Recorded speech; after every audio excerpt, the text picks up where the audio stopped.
Welcome to Career Journeys Revealed. In this episode, Hitesh and I sit down with Marty Abbott, whose career spans from serving as an Army officer and paratrooper to leading technology organizations through some of their most challenging growth phases. After his time as CTO at eBay during a period of explosive scaling, Marty co-founded AKF nearly 2 decades ago. Since then, he's worked with everyone from high-growth startups to the White House. Yes, AKF was brought in when healthcare.gov crashed during the Affordable Care Act launch. In this conversation, we explore the principles that have guided Marty's approach to leadership, the patterns he's observed across hundreds of organizations, and how he sees the fundamentals of building great teams evolving in the age of AI. So Marty, how did you get started in technology? What drove your interest in tech? When I was in high school, I had a programming teacher, and I started taking programming classes in the 8th grade on a teletype using a mainframe. But he introduced me to somebody who needed a logistics management system. This is like 1986 and lightweight or 1985, 84, lightweight ERP system, right? Those things didn't really exist, especially for small businesses. And I started developing an inventory management system for, his little furniture company while I was in high school. So that got me interested. But when I went to college, I didn't have a traditional career. I spent first 5 years after college as an Army officer, and another 8 years, or pardon me, 7 years after that in the reserves. So I didn't really get to use any of my computer science degree for quite a while after graduating. Okay, so um, your interest in CS began very early. It kind of took a bit of a pause. How did you eventually get back into it? When I left the active duty Army, I really didn't have a clue as to what I would do. And I took the first job I was offered, which was as a manufacturing manager. So now, I'm 5 years out of college. I spent another year and a half as a manufacturing manager at Motorola. And then there was an opportunity to work in what was then called computer-aided manufacturing, which were, robotics on the assembly line, et cetera, much of which I had been familiar with as a manufacturing manager. And when that job came open, I applied for it. It was part software, part electrical, both developing pick and place robots and then programming them to work for guys. Going from the military role to the civilian, technology company, was that a big transition for you? In many ways, yeah. I mean, after, a lot of time a fair amount of time in the active Army and living the Army life, being a civilian is really different. One, you don't fear for your life every day. That's nice, right? But two, the tools you use to motivate people are slightly different. Leadership's still leadership, but on a day-to-day basis, you have some tools you don't have when you're in the Army versus a civilian, and vice versa is true as well. I know that within the Army is a lot of top down. Did you feel like you had to go ahead and change that paradigm as you shifted to working in more within Motorola and other companies going forward? Missions are top down, but the approach to mission is almost always bottoms up, right? So what a group or a team or a company or a squad or a platoon will do is handed down by superior leadership or those above you, but the path to accomplish that mission is developed by the individual. That's not, I think that's a fairly common misconception, Army versus civilian, because the same is true when it works well in the civilian world, right? You'll be given a goal or an objective or an outcome and need to develop the approach to get that outcome. In the Army, it might be hold Hill 314 against all enemies, right? In the civilian world, it's make $20 million in revenue off of this new objective associated with the project. the team, when things work well, the team still needs to figure out the path to accomplish it. So at this time, you're kind of figuring life out. You're in civilian life. How did you eventually move all the way to like internet scale and eBay? Because that seems like kind of a stretch, and the time scales that we're talking about are actually pretty short. I mean, because back in 1986 to say late 90s, that's not a lot of time. It's kind of a lot of change very quickly. Yeah, I think the answer to that is a bit unfortunate and is likely true with most people, I think. And that said, I don't think I was ever completely prepared for any of the jobs that I had. That's true when I was a platoon leader in the Army, into being a captain in the Army and then becoming a manufacturing manager, one time a software engineer, an electrical engineer, manager of the same skills, software and electrical engineering at Motorola, and then on through my career. I think with every promotion was a stretch. So I left the Army in 95, was at three companies, between 95 and 2002. I joined eBay in 99. By 2001 or 2002, I was on executive staff of eBay. And there's just no way you can be prepared for that in the course of 7 years of being a civilian, right? I wasn't prepared. I think, frankly, if I evaluated today my performance back then in the fashion that we do within AKF, which you're familiar with, Han, I wouldn't have done well. I don't think I would have given myself, I don't think I would give myself a great grade today, but you grow and you learn, right? And as long as you apply yourself, and as long as I think this is an important point, as long as it's not about you and you're willing to drive yourself and you have an appropriate level of intelligence. I don't think you have to be super intelligent. I think you can have, and I think I've told you before, Han, I have a 98 IQ, right? I'm the dumbest guy in every room, guaranteed.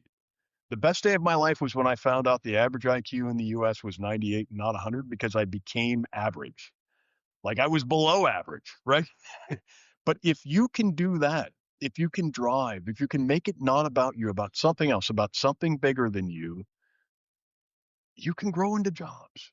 You just have to be willing to fail and have a handful of folks around you who are going to help you when you fail. So Marty, going back to your eBay experience, I know when I joined eBay in 2003, there were a lot of discussion in regards to what had happened in the past, especially in 99. I think this is before you joined. There was a bunch of different outages. And the stories I've heard in regards to the infrastructure that was set up and the rigor that was put into place, maybe if you could just maybe talk to us in regards to like when you came in, how was that environment and like what are some of the things that you had to do once within the first 6, 8 months that you arrived? Yeah, I think so. The largest outage that I can recall at eBay was a handful of months before I joined. I think it was in the June timeframe of 99, sometime in the summer, maybe early July. Um, and I joined in October. I think there a lot has changed since then, and then there just weren't a lot of teams, and I'm including myself in that understood how to operate things at the scale that eBay was in 99. Now it's much larger now, but by 2000, it was the largest commerce system in the world, right? E-commerce system anyways. And by 2005, I think in terms of gross merchandise sold, it was approaching the size of Walmart, not in terms of sales, right? What eBay collected, but how much volume was going through the eBay platform in total sales. We none of us knew how to handle that. And we had to collectively invent approaches, but all of it centered in discipline, right? Ensuring that we did the same things every day, that we never allowed something that broke once to ever break again, which required a lot of discipline. So you all might remember the morning operations meetings, et cetera, that were established. We started those shortly after I arrived, all for the purposes of ensuring that no one ever took their eye off of past failures, given the best indication of what's likely to fail in the future. And then we used all of that, right? The learnings from past failures to inform future architectural decisions. And I think that life cycle of data, information, and knowledge, right? And the virtuous cycle of fixing permanently the things that are broken and learning from them and applying that knowledge across the platform, not just on the thing that broke, but where else might that happen? That helps keep you from having problems in the future. And it's not like eBay immediately went without outages, right? There were still outages up through the day that I left in 2005. And there's still outages today. I think over time, the team's gotten better, lower frequency, lower duration. And that's the goal. We're never going to create something that's completely perfect. No one will. With that being said, it was a lot harder to scale back in those days. Like you were dealing with like physical machines, data centers, so on and so forth, and a lot of those things have been abstracted away. I'm I'm curious, since your history with technology is so deep. Do you think the the scaling challenges today are easier or harder than they were in the past? I think it's easier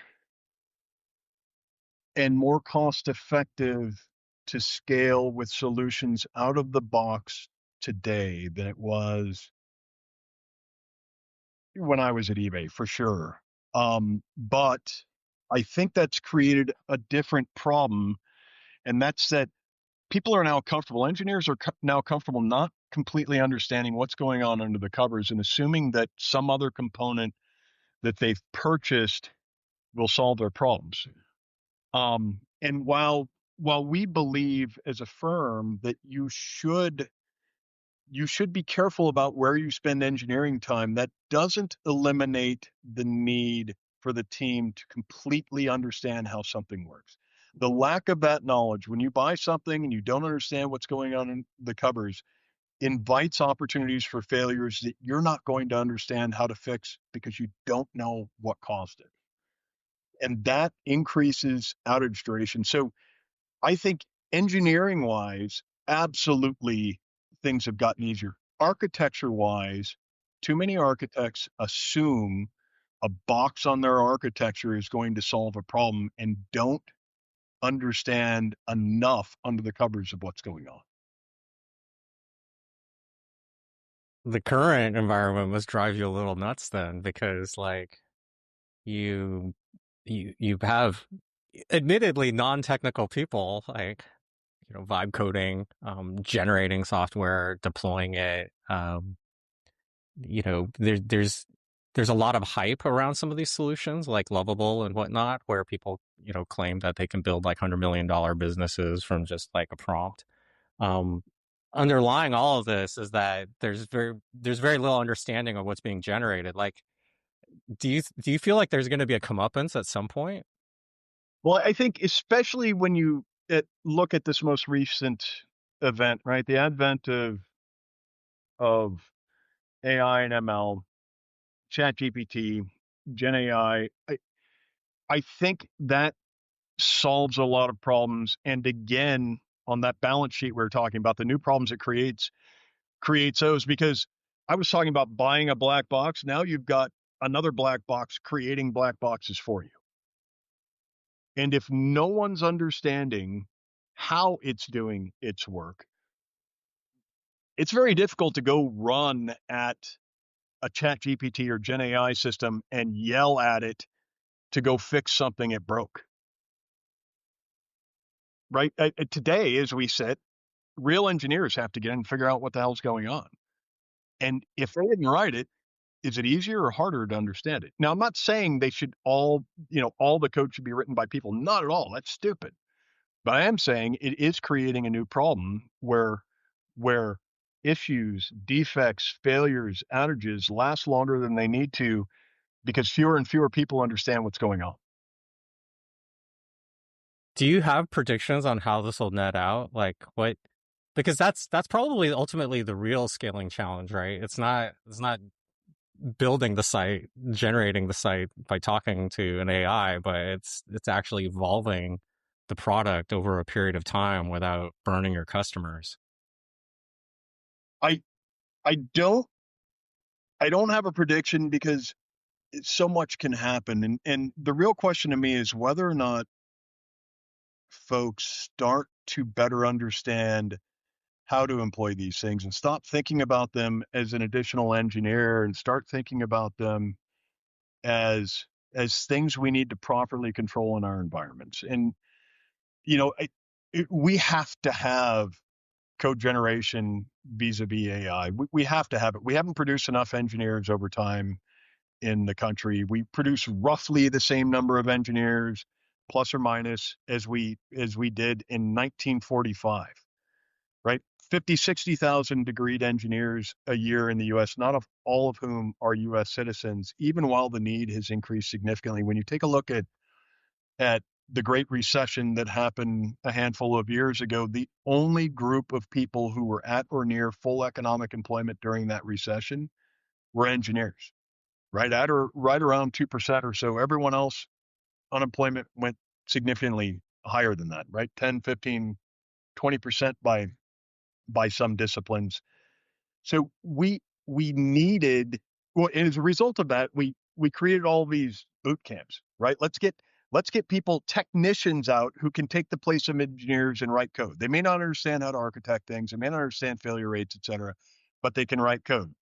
That's Gen 1. Gen 2 now is Gen AI, right? Why put people through a boot camp when software can do it even better than they can in much less time?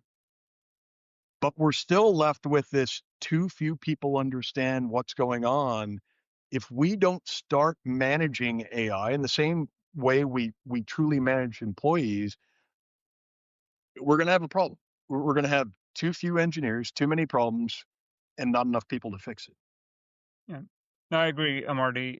So, in regards to this particular situation, as things evolve, what are some of the skill set from your point of view that you see that needs to be gained? Because I think one of the things that you talked about was discipline, especially making sure the fact that as you're developing, having the discipline to go ahead and make sure you have different kind of validation and checks.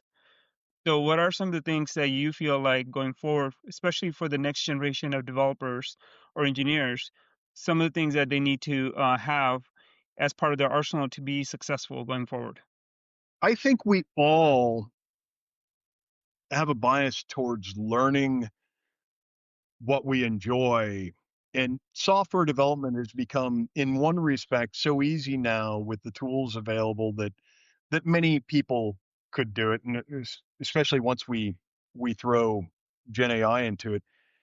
But I think a problem we've been dealing with for greater than 15 or 20 years is, probably 30 years, is we don't produce great cross-functional engineers anymore. Everyone seems to either be or want to be a specialist.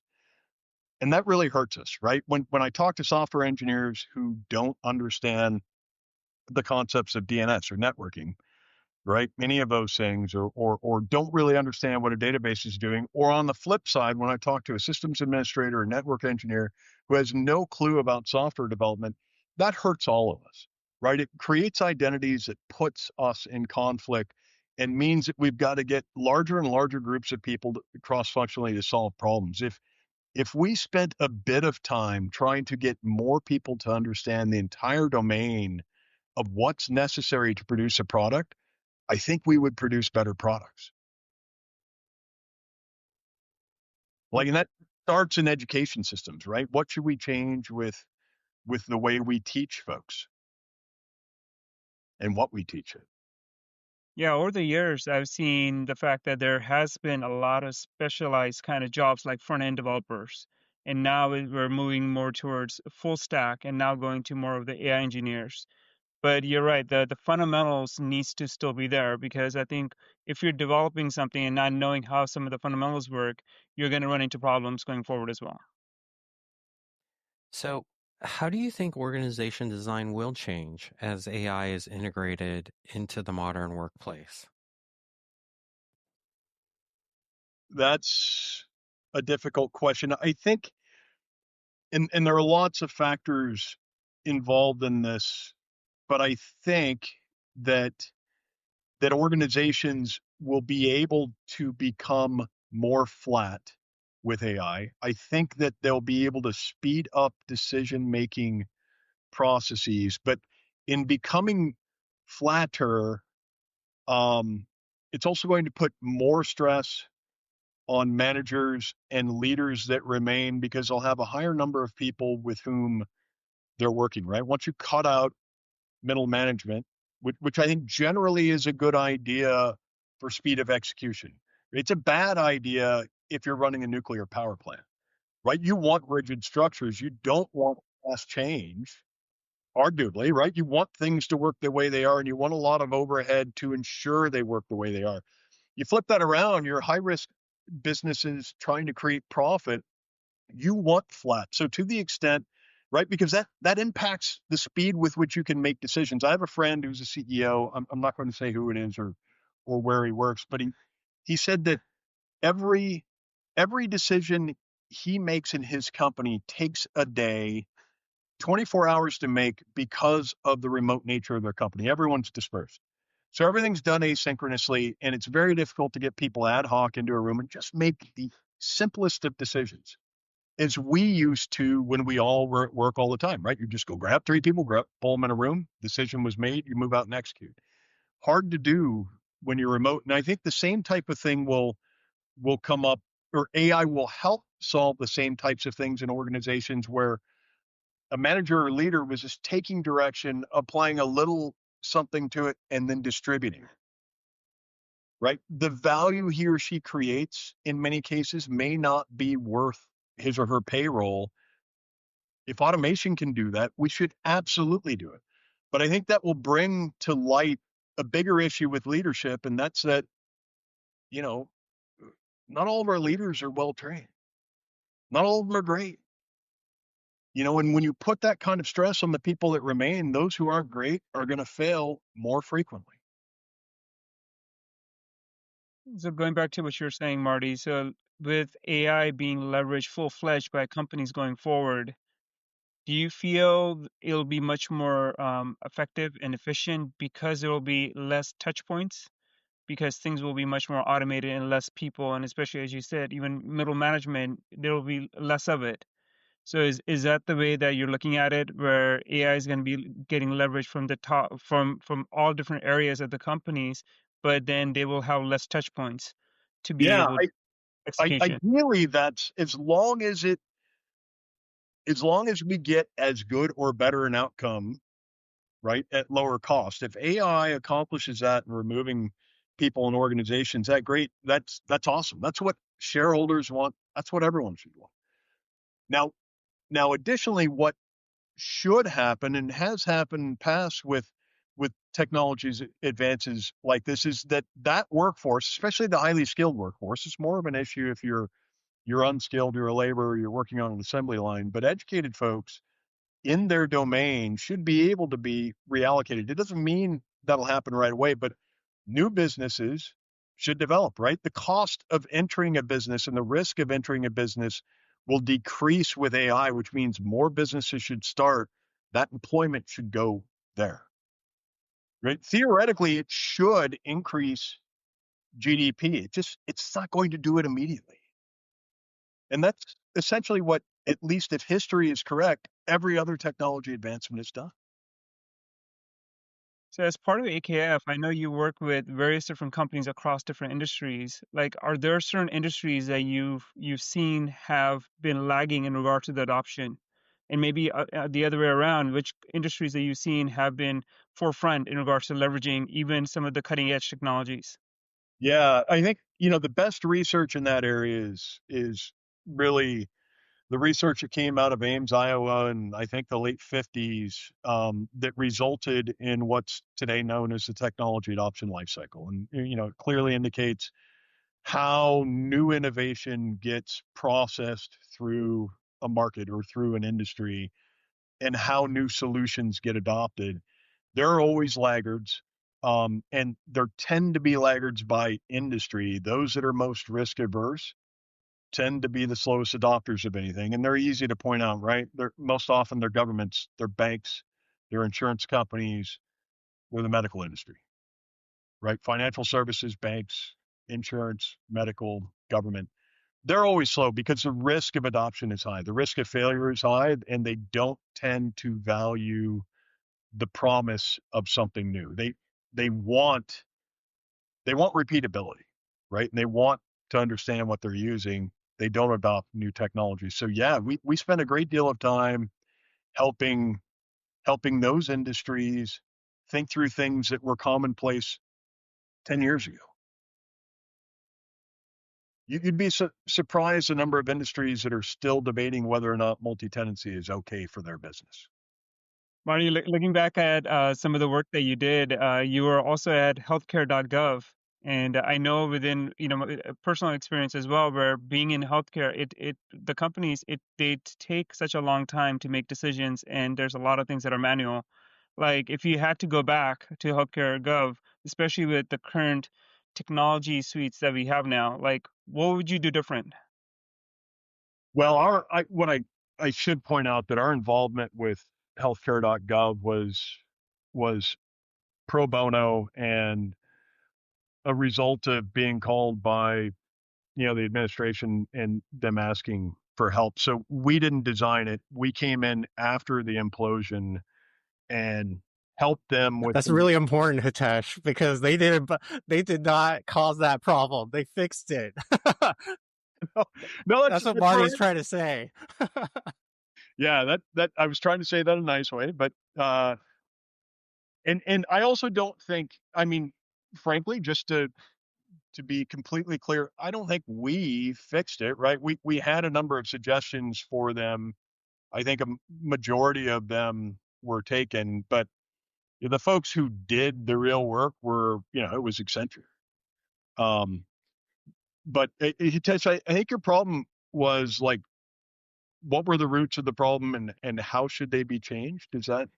Yeah, so the roots of the problems, and especially within certain types of industries, and especially with the kind of solutions that we have now, as you look back on it, like how would you have thought about that particular situation differently and some of the things that could be applied? Yeah, I think if you take a look at healthcare.gov and its initial implementation, it's an example of everything you could do wrong. Assuming that the first point is they assumed that they could build this thing based on requirements because legislation indicated everything that needed to happen. That was untrue. So they spent a great deal of time with waterfall processes and then ultimately a solution that frankly did not work relative to the needs of the market. So point one, they should have taken a more agile approach. Point two, they developed 3 different solutions with absolutely no connective glue and no team responsible for the interaction. And they did so based off of, again, requirements. So when they joined them together, they had very little time testing them. The initial test passed and it failed under load, which leads us to point 3. And that's it. There was absolutely no leadership. There were 3 different teams building 3 different systems and no single person whose back you could pat or throat you could choke. And, just think about that. You want to farm out a product to 3 different companies, tell them to build exactly what you've done, and then you're going to integrate it with absolutely no oversight and expect it to work properly. Only an idiot would do that. Yeah, there was not a holistic approach taken. Right. Yeah. So, and I think sadly that is the case with a lot of government systems because the federal government doesn't go out and hire the best and brightest in many cases. Period. Right. It's not a slight against those people. They're probably good at their jobs, but if you put a lot of them, not all of them, but many of them into positions like we've had, they've floundered. Given your incredible background, I think both from like, where you started, the systems that you've seen since, I'm curious, like, going back to the present day, like what kind of advice would you give for, um, say, the middle manager right now who is trying to figure out, like, hey, I'm too busy doing my day job, managing one-on-ones and things like that, and I don't necessarily have enough time to learn this Gen AI stuff. Like, what would you tell that person? Because the conversations that I have in the world, there's a lot of like FUD out there where there's an entire group of people that are kind of like caught in the old world, but trying to figure out like how do I stay in the field? I don't think any of us have a choice, Han. If we decide not to keep ourselves current, we're making a decision that we become irrelevant. So if anyone's ever in a position where they believe they don't have time to keep current, they must understand that in making that decision, they will become irrelevant, right? There's no other possible outcome of that. I don't stay current. I don't understand the tech. I want to be a technologist. Where's my job? Doesn't work. So they either have to find time at work or find time on their own. And it's not that different than talking to a high school kid who's thinking about going to a trade school or a college or nothing, right? And the kid who says they're not going to do anything and they're just going to go out and get a job is saying exactly that. I can start making money now. Why would I wait 4 years? Like I want to make money now. It's the same discussion. And what about the kid who, comes out of college and ostensibly the education system failed them? Uh, well, one assumes facts, not in evidence. I don't know if the education has failed them in all cases or if they failed themselves. There's a number of them that get degrees. I don't think you're asking about folks who graduate with degrees where there's a lot of history indicating they're not going to get a job, right? If you are, then my answer is get a different degree. Like if you're going to get a technology degree or an art history degree, don't blame somebody else that you can't find a job. So now once we remove those, we're talking about again the 50 to 70,000 people who are engineers, or maybe the 150,000 in STEM broadly a year that we graduate compared to the millions of folks that we graduate. Those folks, it's just time, right? It's just a matter of finding the job. And the way to get there is to remove your own barriers. If you only want to work from home or you only want to work at work, you're going to have fewer jobs. If you're unwilling to move to another location for a job, you're making that decision. That's for you, right? You can't hold that against the education system. And once we weed all of those out, then we would have a good base of people to discuss. And I don't know what that number is. I don't know if it's 0 or 100,000.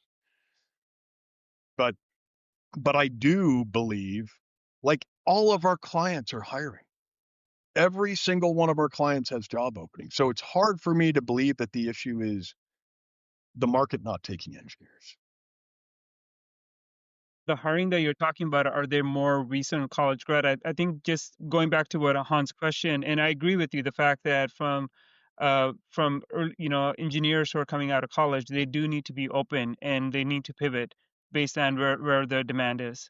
But the picture that was painted when they actually went in 4 years ago, getting a particular degree in computer science or engineering, that the environment then versus now is very different. And a lot of companies, at least based on the people I've talked to and just looking at some of the different kind of openings, it's more for senior base and more seasoned And engineer. that's a problem. That's a problem. As I said, most of our companies, I think all of them, but at the very least, most of them have positions. The other thing it's true, too many companies want senior engineers. And that's a problem both for engineers and for the company. You have to have principals, seniors. You've got to have brand new engineers. They're your future. You don't want to hire your future when you need it. You want to hire it today. Right? You don't want to wait and then say, "Oh, we lost a guy, so I need another senior engineer." You want to have hired someone out of college that you've trained, that knows your way, that knows your culture, that thinks the way you do, that that you've already interviewed for that senior job. If you don't do that, you're cutting yourself off at the knees. Yeah. I mean, just taking the example from the military aspect where you have, you know, young cadets that are going in and then they're getting trained to get to the Right. next level. And you need to be able to make sure that that process continues forward. Yeah, absolutely. Yeah. So that I think you're absolutely right, Hitesh. That is an issue. There are companies that was true even before AI that would think, I need 50 engineers and I can't afford one of them being new. But you need 50 engineers and you can't afford at least 15 of them not being new. That's reality. If you're going to grow. We're almost at time, Marty. This has been such an incredible conversation. I think you guys sleep. This is good, Marty. Thanks for sharing your perspective on a lot of, especially as, you know, not just AI, but like there's changes that are happening across various different industries. So the workspace is going to look really different going forward as well. So I think having your perspective on it was definitely helpful. Yeah, I think sadly, it all comes down to us not having enough good leaders. Like, I think that's the heart of all of our. They just like people who are about themselves, who don't understand that leadership is not about them. We get that fixed, we get a lot of shit fixed. Yeah, I agree. A lot of them are retiring. So that's the sad part, at least among my friends. Yeah. Yeah. Well, this has been awesome, Marty. No, Appreciate thank you guys you. for reaching out. Good to talk to both of you. Hitesh, good to see you again. Han, always good to see you. If there's something I can do for you guys, just let me know. Really appreciate Hope it. our listeners are going to really enjoy this episode. I think you provide a fresh perspective, in a lot of ways, a calming perspective around the current environment. So I think having that historical purview is really, really interesting. Hey, Han, I have one more question for Marty. Yeah. So, Marty, I know you have written multiple different books. Like, let's just say if you were to write a next book, what would you go and talk about? Well, I am writing a next book, but it's a piece of, Wow. no, it's a piece of fiction. So, and who knows if it'll ever be done. I think, my role in what we do is largely over, fellows. I'm tired of it. I got beat up, chewed up, and spit out, but When your book comes out, I can't wait to read it. it'll be a piece of shit like my career probably. But No, I doubt it. You've had a successful one, and you're still continuing to keep on adding more. So, which is great. oh, it's nice. You guys are real sweethearts. Thank you. Make an old man happy. Hey, Marty. You guys, thank you. Bye. All right. Thank you.